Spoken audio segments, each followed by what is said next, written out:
Love this podcast? Support it and sponsor today. Simply head to ozcastnetwork.com for details.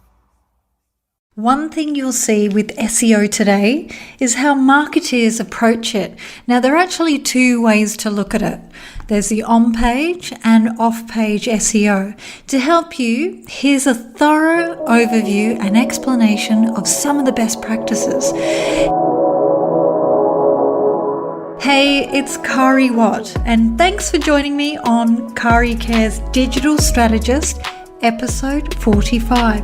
Is this the first time you're listening to Kari Cares? Let me introduce myself. I'm Kari Watt, a digital strategist with nearly 2 decades of experience in marketing and communications. For the best digital and social media tips to rank higher on Google search, subscribe to the Kari Cares Digital Strategist podcast. Yes, that's a mouthful. To make sure you never ever miss out on these tips. Now, did you know I'm creating an SEO course just for you? And it's taking some time to get that done, to be honest, but we're almost there. We're almost ready to launch. Now, if you'd like to know more, please sign up for the Digital Optimization newsletter found on kariwatt.com. That's spelled CARIAWATT.com to know when it opens. Plus, 50 people will receive the course at 50% off. Woo! So you've got to be in it to win it. And feel free to reach out and follow me on Instagram and Facebook at Kari Watt to ask me questions about today's podcast. Now, I get this question a lot. Is it okay to use both on-page SEO and off-page SEO in the one site? My answer is absolutely. SEO, both on-page and off-page, are part of your overall SEO strategy to get your website to rank on the top of search engines. Now, when I talk about search engines, I'm talking about Google, Yahoo, and But both of these activities are done separately, but the two strategies have the one common goal. If you're planning to start SEO work on your website or your blog, then making sure you need to include both on-page and off-page SEO as part of your overall plan to give you the highest value. Now, optimizing your site for off-page SEO means you'll have to improve the way that both users and search engines like Google see your website in terms of credibility, authority, popularity, and relevance. And these are just some of the factors. Now, a broad simplification of this is that other sites on the web, ideally respectable ones, will link to your content to promote or vouch for it, which circles back. Now, this is called backlinks or linking to your website, and it has major benefits to your site's reputation. So let's have a look at the difference between on-page and off-page SEO. Now, on-page SEO generally includes factors like page titles, headings, images, meta descriptions and tags, your URL, which is your domain URL, your fast loading pages, high quality and regularly updated content, and internal linking.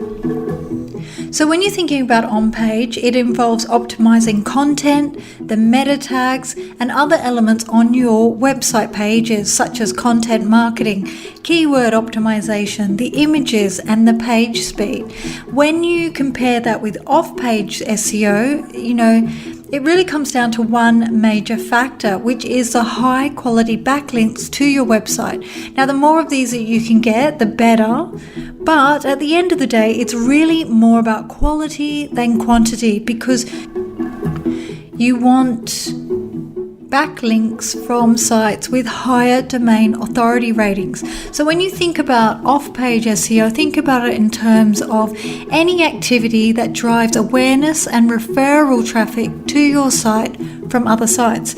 So that's link building, guest blogging, and social media. Now, you can create backlinks to your site in a number of ways. You can do guest posting or blogging. You can up your social media activity, like doing social media posts that link back to your website. even influencer marketing, or simply creating high quality and shareable content on a regular basis, right? So when it's all said and done, getting backlinks to your site depends mostly on how hard you're willing to work.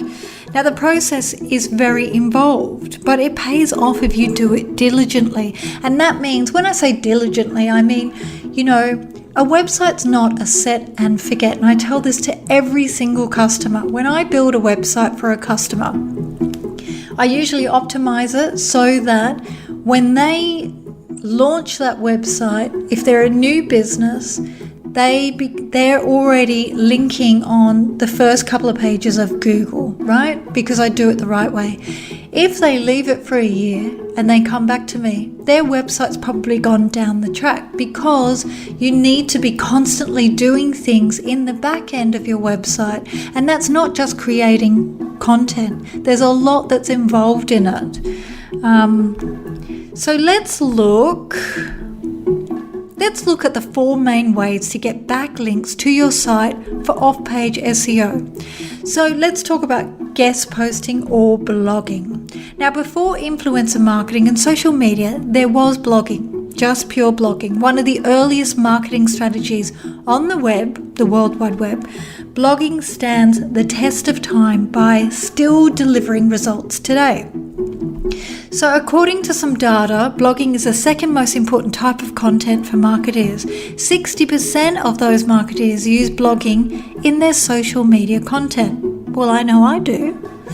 Websites feature blogs that get 434% more index pages.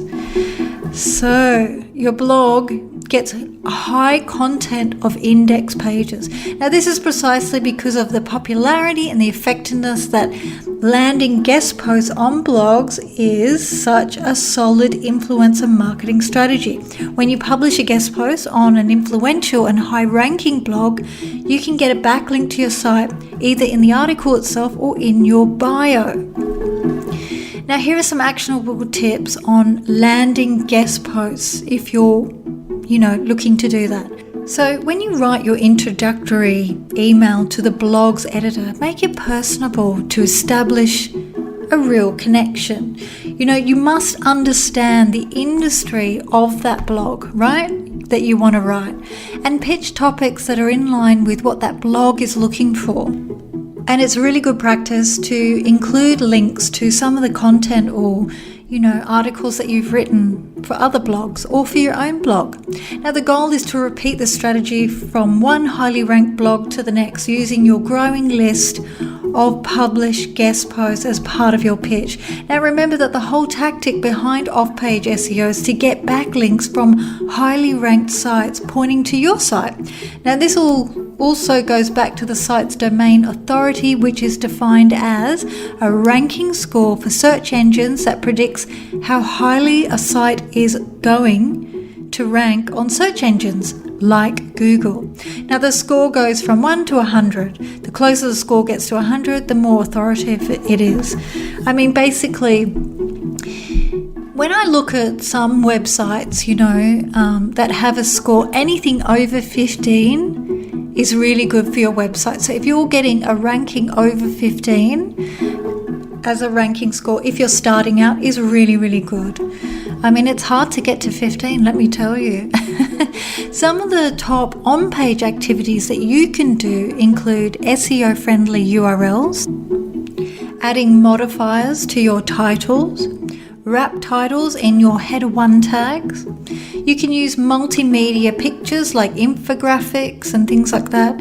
Include keywords in the first 100 words of your web page. This is so important, and I see this missing a lot of the time. You can have outbound linking and internal linking. So outbound linking is, when you link to another website. Internal linking is linking to another page of your website. You can use LSI keywords. You can optimize the pages and the images. You can have long form content. I see a lot of websites with really short content, and then they wonder why they're not getting the rankings. And it doesn't matter how many times you tell a client 250 words on a web page is just too little. You need 500 or more, especially on blogs. You need to have long form content. You can include meta descriptions, which also should include your keywords, the alt titles and tags on all images. You must have these on all images. Now, some of the off-page SEO should include, to recap, your search engine submission. It's important to submit your website to make sure that search engines basically find it. And that's with your sitemap. You can also get on to a directory submission. You can do social bookmarking. You can do forum postings. You can do link baiting and guest posts. Now, all of these activities make the SEO ranking on your website and domain so much better. Now, you may feel like this is a lot of work and sometimes you can get lost, and it is. It can be really confusing. I have a SEO course coming out that explains each of these activities in greater detail, and it simplifies it for you. Just go to kariwatt.com, that's CARIWATT.com, and at the bottom of the page you'll see a sign up button that says digital optimization. Sign up for the newsletter and I'll let you know as soon as the doors open. And remember, I'm giving the opportunity for 50 people to get 50% off the course, but you have to be quick, folks. So I hope this was really helpful to you. I'd love to know if you have an SEO tactic you are using right now that's helped your business or another business that you're working for. Please share it in the comments below or reach out on social media at Kariwatt. And remember to like and share this with a friend or a colleague who could use a helping hand. Why? Because Kari cares about women helping women and men who could use a helping hand. Until next time, peace.